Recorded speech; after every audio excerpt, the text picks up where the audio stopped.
What's up, folks? This is Brian. It's Wednesday, and so that's new comic book day. And that thing back there is Boo Boo, or Aiden, which is his actual name, but my roommates named him. The fucking dog has a nickname. Who nicknames their fucking dog? His name is Aiden, but we call him Boo Boo. I don't know. Anyway, you saw him for a minute. That's him. You didn't see much of him. Come here, dummy. Come here. Come here. Hey, who's it? Look, come here. Trying, dog. Look this way. Say hi to the people on YouTube's. Anyway,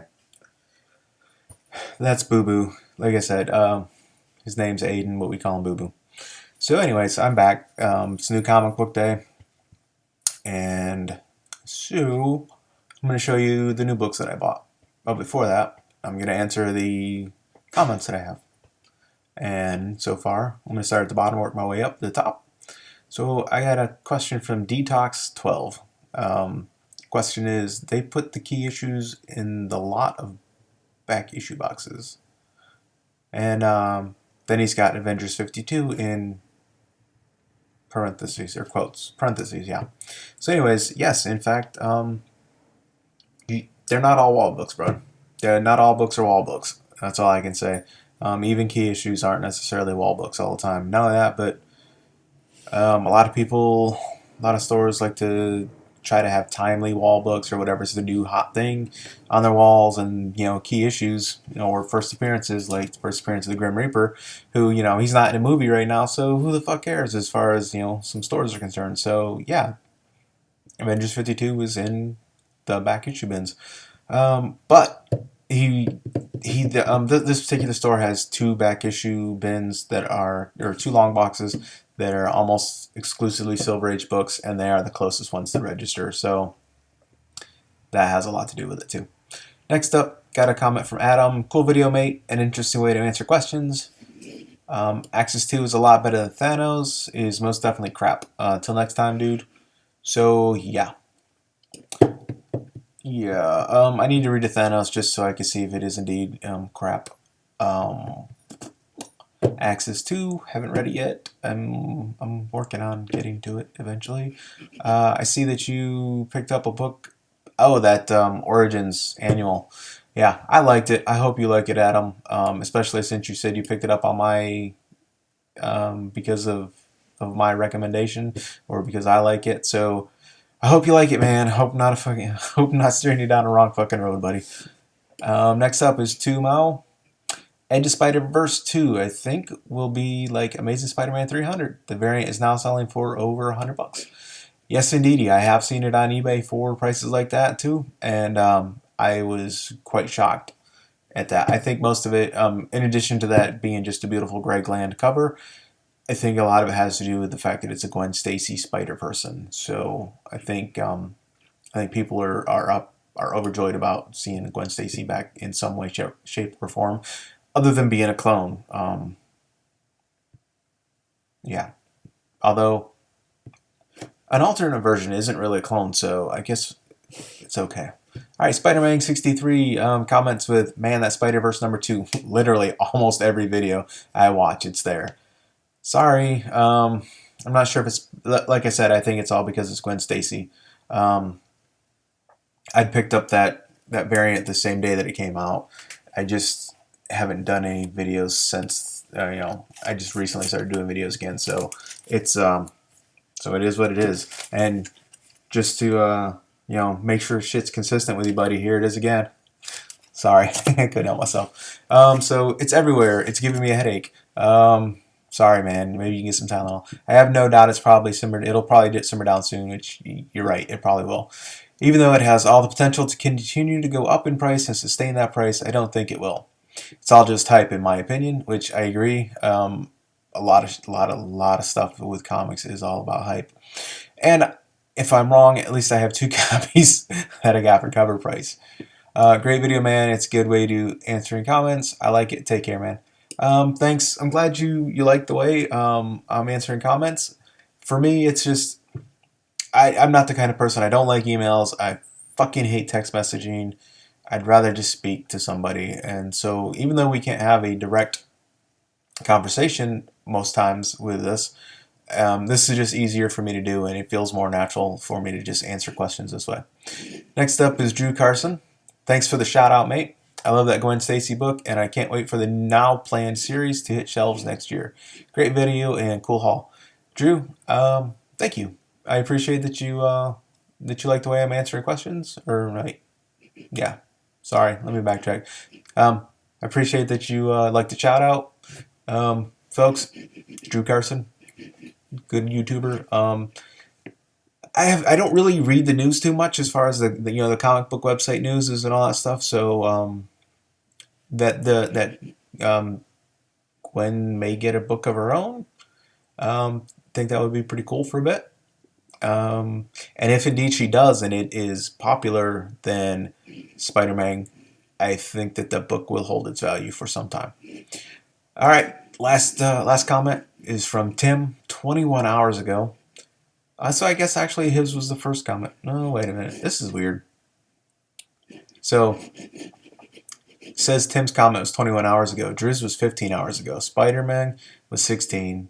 2, you were 17. Adam, you were 23. And Detox was a day ago. So I don't understand how Tim got to the top of the list, but whatever, Tim. You're at the top of the list, buddy.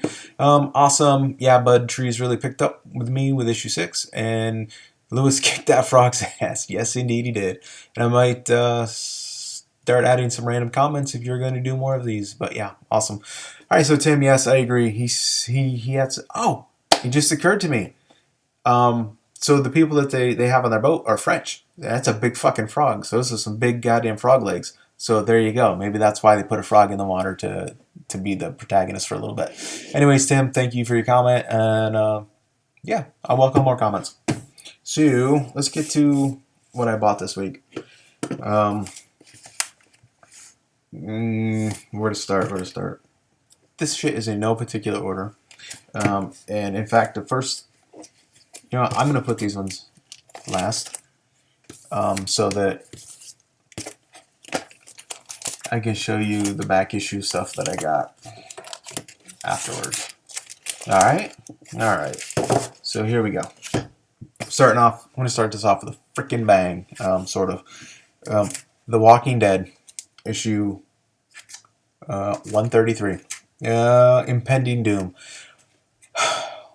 I gotta say that suddenly I am excited to pick up The Walking Dead every 2 weeks now, I think. I think it's still on a 2-week schedule. As well it should be, because it's still a super fast read, and honestly, they're not coloring the fucking book, so you can easily knock out 2 weeks that way. So yeah. I'm if you're late picking up the issue 232, and even a couple before that, too fucking bad. I'm going to spoil this for you a little bit. If you've seen... so I'm going to call them Qs or Quislings, because World War Z, the book, not the movie, had referred to people who lost their... normal people who lost their fucking minds and walked around and thought they were zombies. The normal people in the book started calling them Qs or Quislings because they turned. They were traitors, turncoats to the human race, and walked around as zombies. So I'm going to call the people in here, the new people that they're running into, Qs or Quislings, because these pricks have, it looks like they've skinned zombies' fucking heads and shit off, and they're wearing them like masks, and they're walking around whispering to each other, because if you talk too loud, then the zombies will hear you. So anyways, the last few issues before issue 132 was kind of like a little bit of that kind of shit going on. So last issue, they encountered a group of them and hacked them the fuck up, and in this issue, you're learning a little bit more about them. So I'm excited about Walking Dead again. I wasn't for a long time, but I am. I am again excited about Walking Dead. Yeah, I recommend reading it. And speaking of Walking Dead, so last week's episode, tell me, would it not have been better had that Garrett, whatever the fucking guy's name is, if he had not offered Bob a bite before he explained to him what was going on? That would have been fucking hilarious. All right, Lazarus, issue 12. I haven't read this one yet, but Um, I'm going to go out on a limb and guess that it is every bit as good as the first 11 issues. I have really truly been enjoying this book. The art, the writing is excellent. It's not some crazy ass James Bond kind of spy stuff. It's like probably like close to real spy shit going on. More like what's his face, Jason Bourne. Any artwork is amazing. Deadly Class issue 8. Gotta read it. Gotta get back on board with it. Same thing with Spider-Man. Although, after Silk showed up, I was re-energized. I've actually, unlike Adam, I have really been enjoying The Amazing Spider-Man, especially since the very first issue of this new volume when that spider scampered off and built a second person. It piqued my interest, and so I'm hoping that with Silk in the picture that it will continue to be cool. Amazing Spider-Man, no, I'm sorry, Amazing X-Men, it's issue 12. The artwork in this book, anyway, okay, so the artwork in the book has been pretty good, pretty outstanding. The writing's been alright. I haven't really been reading this story arc yet, the one with all the Wendigos, or Wendigai, if plural. I haven't read it yet because, like I said, busy. But my little just now was I was looking at Barbary. Oh, never mind. It's motherfuckers.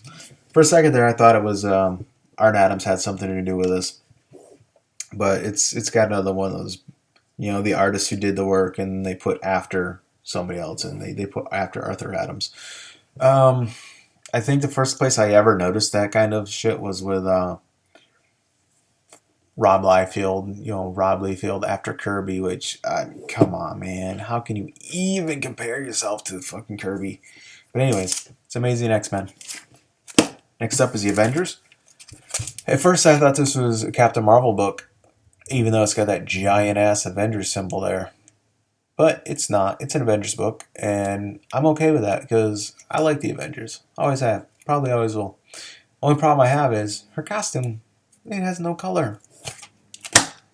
Axis issue 3, way behind on it. But I will say this about the artwork. I think this is McNiven doing the artwork on the cover, at least. I don't know. Suddenly I'm all fucked up. I don't know. I can't see a name. But it does look like McNiven to me. Oh, well. I'm probably wrong, so I'll shut up now. Cover's awesome anyways. Probably like most Marvel books, the inside will look like a bag of ass.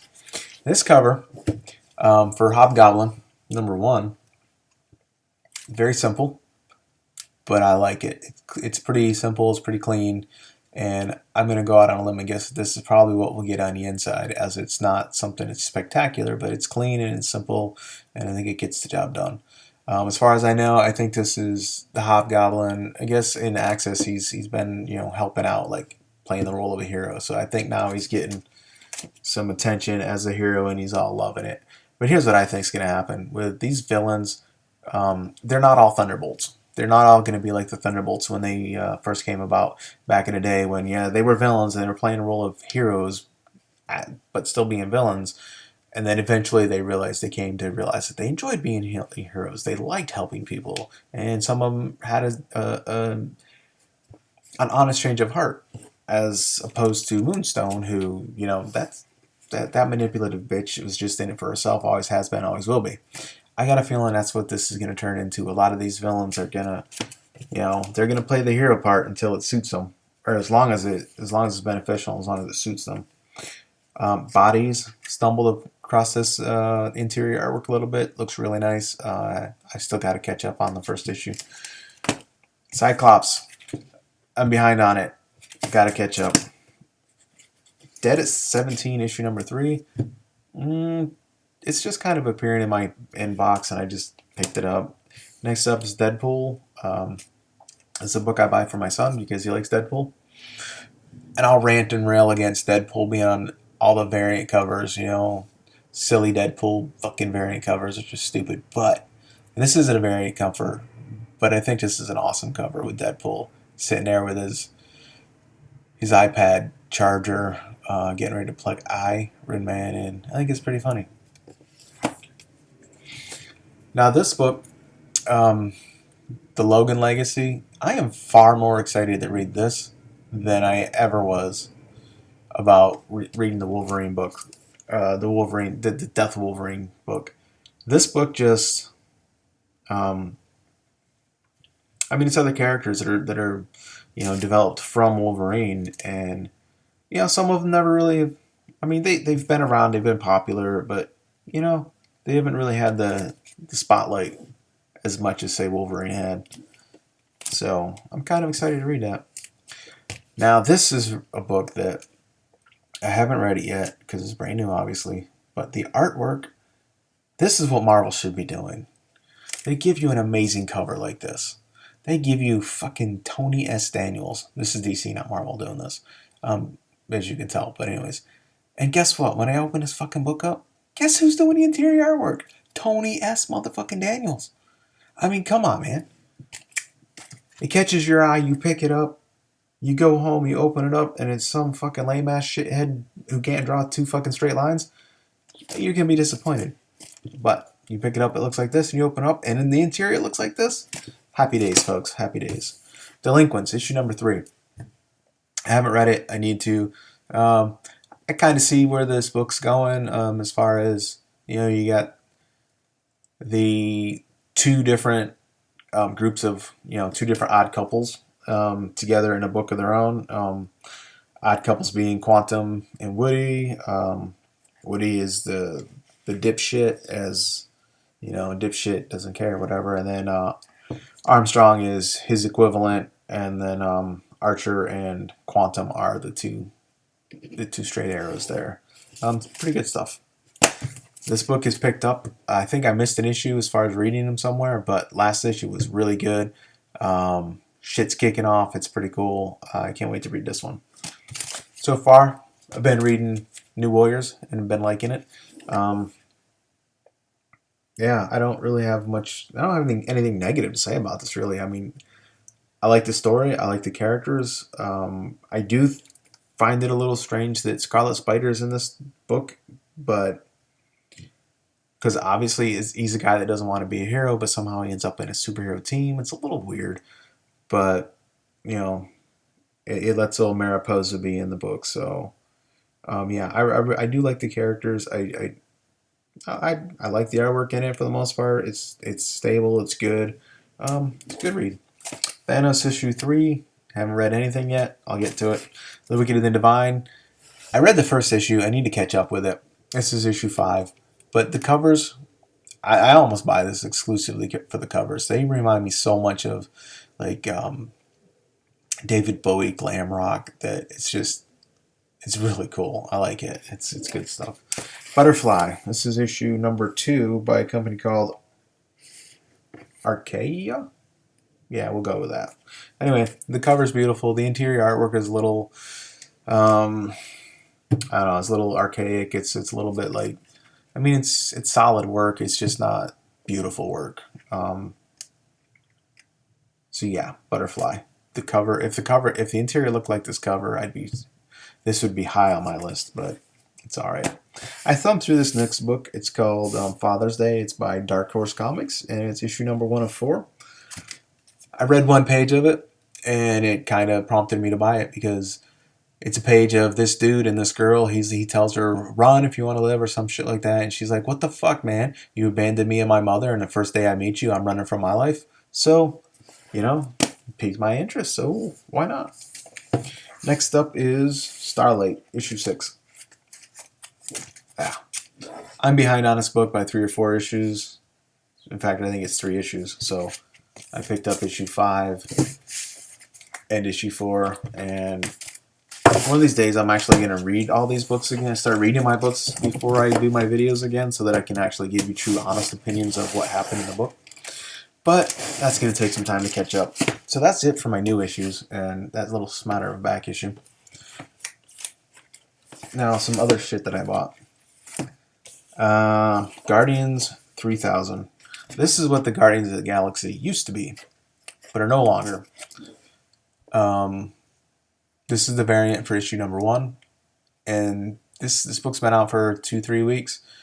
I just kind of stocked this away for myself because I wanted it. And oh man, this book is just it was really good.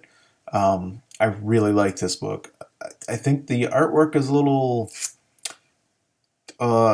bit Joe Madureira kind of crazy looking, but I really do like it, and I really liked the story so far, or the intro story so far. It's good shit.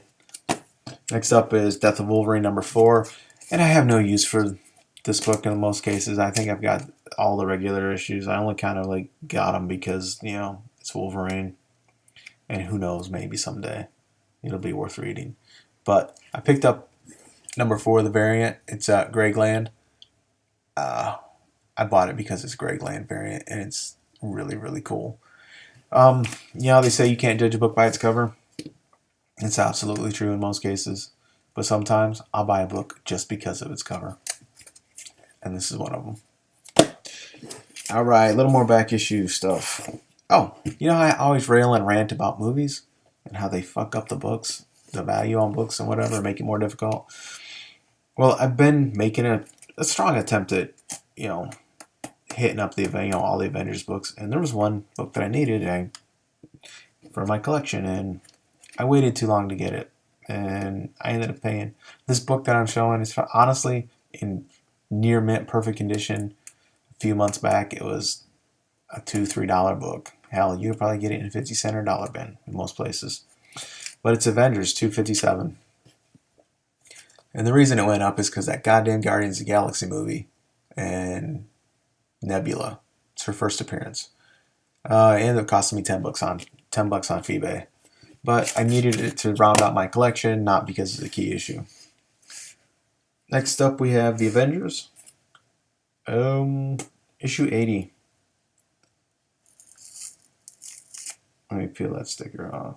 I think at one point it was... I got a deal on this fucker. So anyways, it's Avengers issue 80. I'm not sure, but like I said, I'm trying to complete Avengers. So it's issue 80, and I'm not sure, but this might be the first appearance of Red Wolf. I'm really not too certain. If it is, great. If it's not, it's filling a hole in my Avengers run. And I think I already have this book, and I may have bought it by mistake, but this copy is far superior to the previous copy that I have, so it's not that horrible. It's Avengers 96, and it's in great shape. Outstanding condition, actually. I have one more book, and this is probably the cream of the crop this week. Let me peel off the sticker so you can get the true majesty of this spectacular copy of this book. If you don't know and you don't have it, you should run out and get yourself a copy of Gumby Summer Special by Comico. So anyways, I bought this because bam, that right there. He makes even Gumby look cool, and whatever his little horse friend's name is. So that's it for my books today. Thanks for watching. 23, almost 24 minutes of your life gone. Thank you. Bye.